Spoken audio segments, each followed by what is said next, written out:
Today, I come to the Senate floor to discuss the Trafficking Victims Protection Reauthorization Act.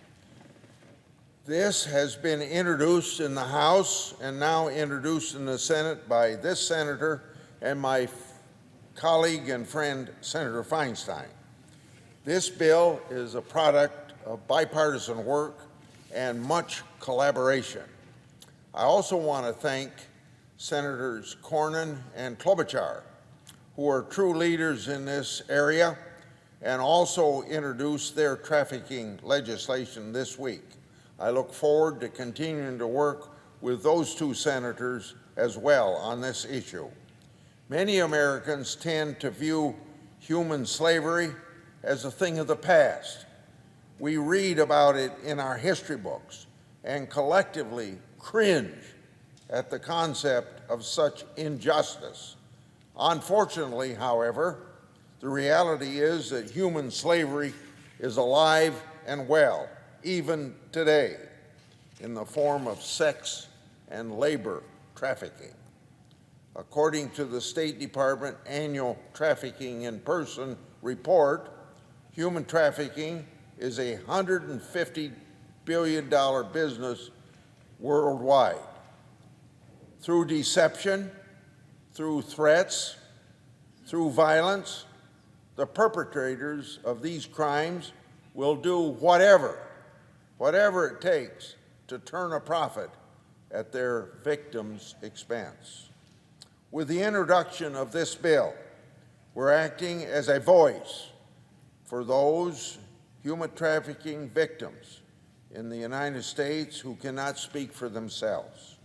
To combat this crime within our borders, we've addressed the scourge on multiple fronts.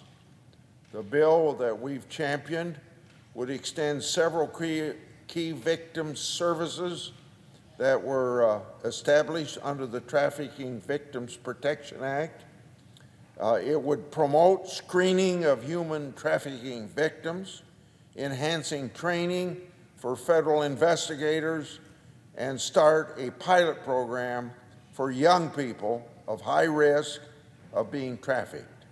Our bill also includes the Survivors' Bill of Rights, a bill I developed with survivors and an advocate named Amanda Wynn, which encourages states to ensure that survivors have at minimum the rights guaranteed to survivors under federal law.